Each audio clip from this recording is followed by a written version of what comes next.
them when they went by the house or when they were in the house. And he said they left, and he said, man, it was scary as heck, doing that. And he said, but both of them seen him. Said he was sitting there as plain as daylight, staring at them when they drove by that house.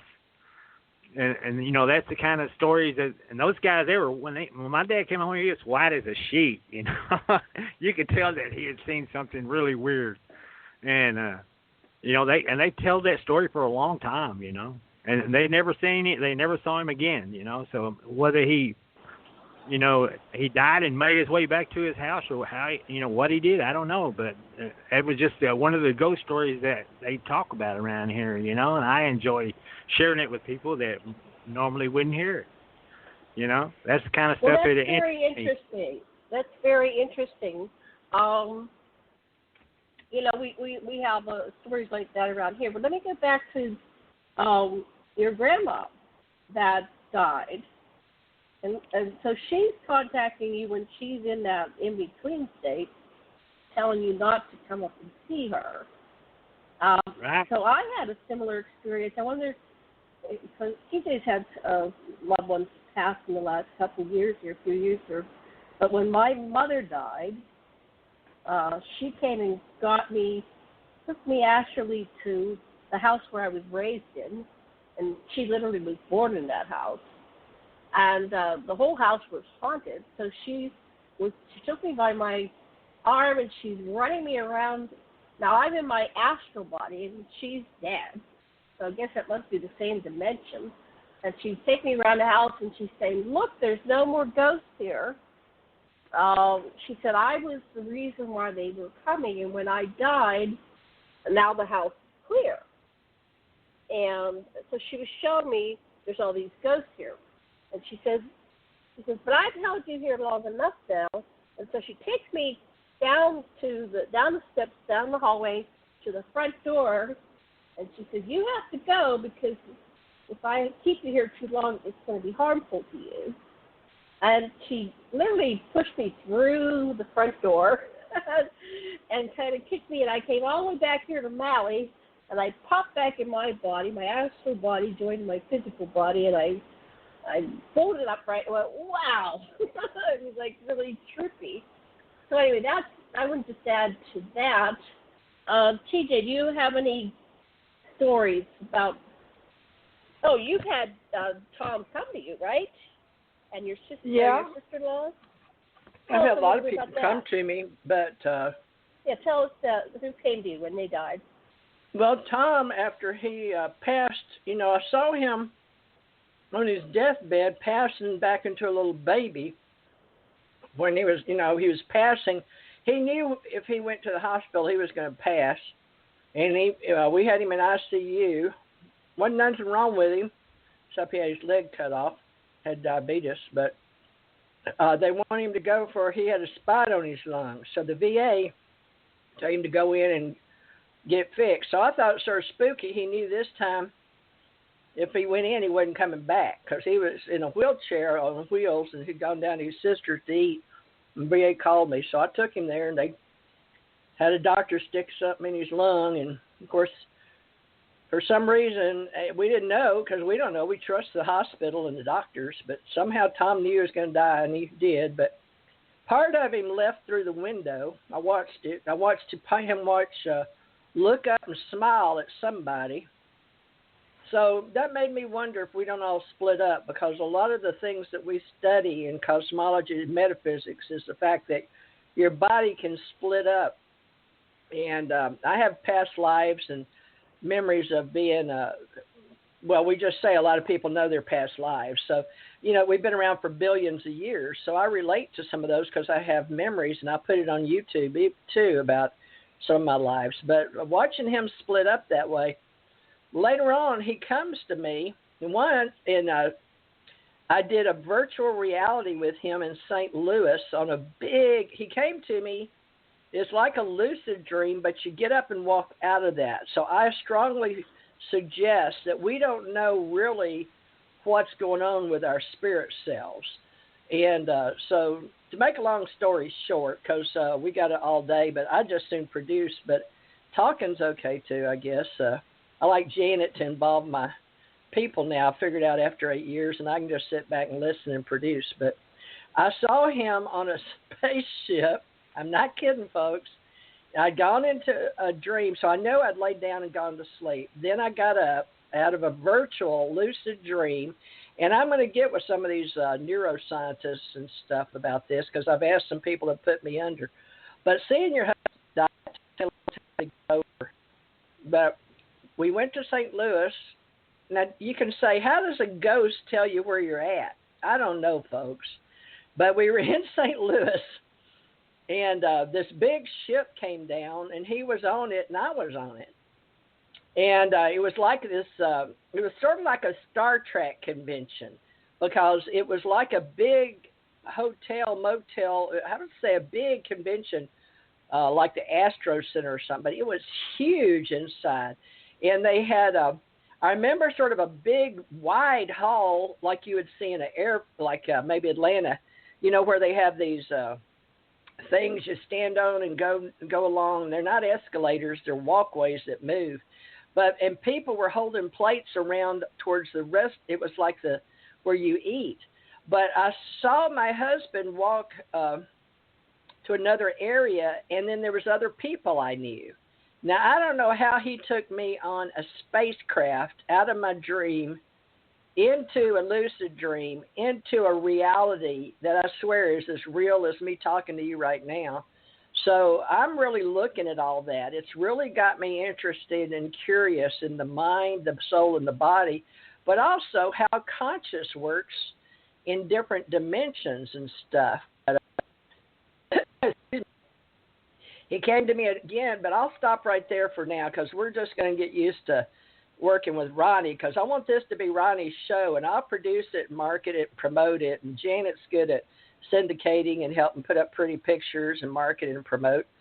But I'm going to give it back to Ronnie. So, Ronnie, I've got other stuff, but later on Janet likes to break stuff apart or what she calls unpack stories too. So she may like to help you from time to time on here, you know, as long as she's going to syndicate it. But I'm going to go back to you, Ronnie. This is your idea. Okay. Thank you. That's a wild story, you know. It makes you. And some of the stuff I've seen lately, you know, I seen the other day they pulled my conscious out of my sleeping body, and put me in a clone body on another planet. You know, so our consciousness, you know, you never know if you're. You know, up to the point now, you never know if it's really a dream or if they're running a simulation on you. So even now, I'm more confused now than ever because before, when I left my body, I knew it, and when I returned, I knew it. But this last time, they just pulled me out, and then the first thing I knew, I arrived somewhere else in a different body. And man, it was a weird experience. And the first thing that happened, for 30 seconds, I was drunk. I couldn't stand up. I couldn't do anything. I couldn't make my arms work or my legs work. And she said it takes a little while for your synapses to align. And after about 30 seconds, everything started working normally. But there for about the first 30 seconds, man, it was horrible. It was a nightmare being in that. But yeah, then I realized I'm in a body looks just like mine. So.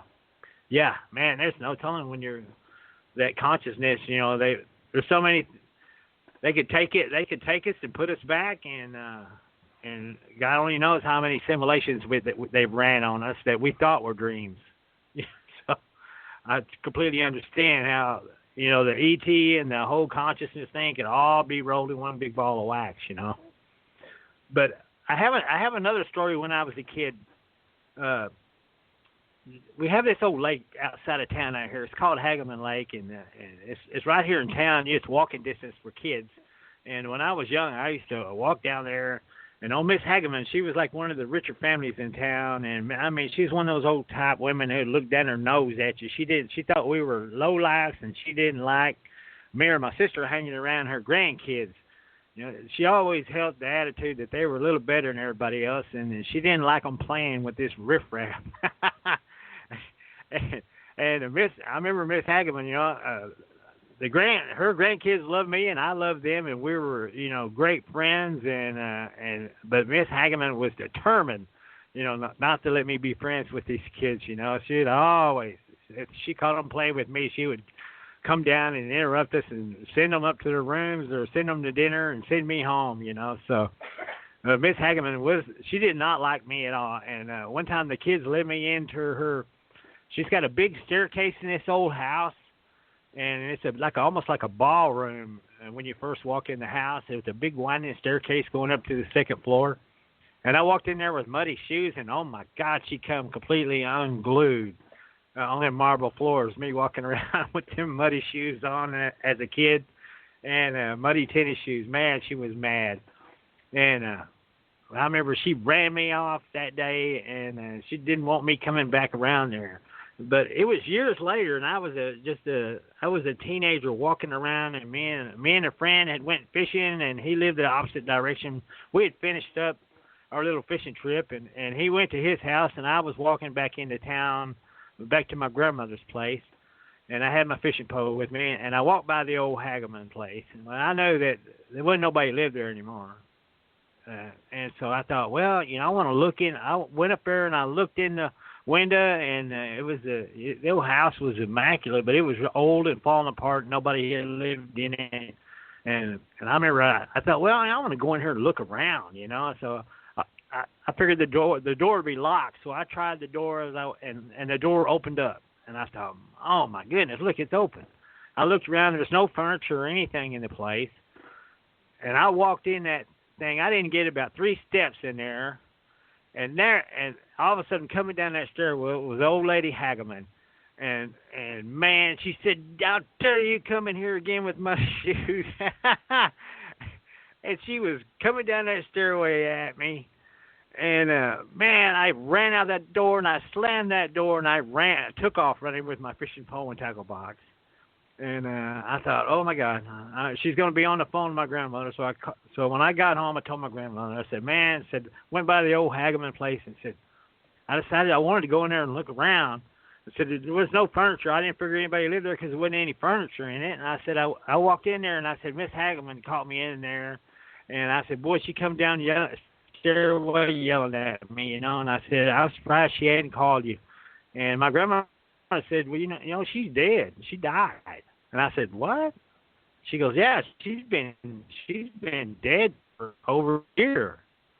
And she goes, yeah, they moved away about 5 years ago, and she's been dead, for quite a while now. I said, I swear, Granny, she came down that stairway mad as hell at me and ran me out of there. And she said, well, I don't know, maybe in her ghost or something, but she said, yeah, I know for a fact the old woman is dead. She said, nobody's staying there. And I said, well, she's just as mad as she ever was. Ever what she was. And she'd come down there and run me out again. I mean, that'd be a good ghost adventure if they ever come to my neck of the woods. To take them over there, all I have to do is walk in there with muddy feet on it, and Miss Hageman, I guarantee, will show up. To this day, probably, run me out of there. And, but, it's just so many different stories like that around here. And I've got another good one too. My sister was an ER nurse. She can't tell the story herself because she'd get in trouble, but she could tell me they were working on a patient in the emergency room, and they lost him, and they couldn't save him, and he died. And they were getting him ready for transport. They were taking everything off of him. And my sister said, "Man, she said her and another nurse sat right there, and she said this thing." She said this thing came up out of this guy's dead body, and she said it had a human figure to it. And she said both her and the other nurse seen it, and she said we just immediately just backed up. She said I backed up till I hit the wall, and the other gal backed up until she hit a table or something. And she said we just couldn't back up any further. And she said this thing raised up out of this old man that had just passed. And she said, she goes, and it wasn't human. She said it looked like a demon. She said this thing crawled up out of him, and it gave them a dirty look, and it walked to the doorway. And before it walked out of the doorway, it stopped, and it looked back at them, and then she said it growled at them. They could hear it like growl at them before it walked down the hallway. And she goes, man, I don't know to this day if that man had a demon in him or what was going on with that. She said, I've seen many people pass, but I've never seen anything like that. You know, even Dr. Stephen Greer said that he had an encounter like that after some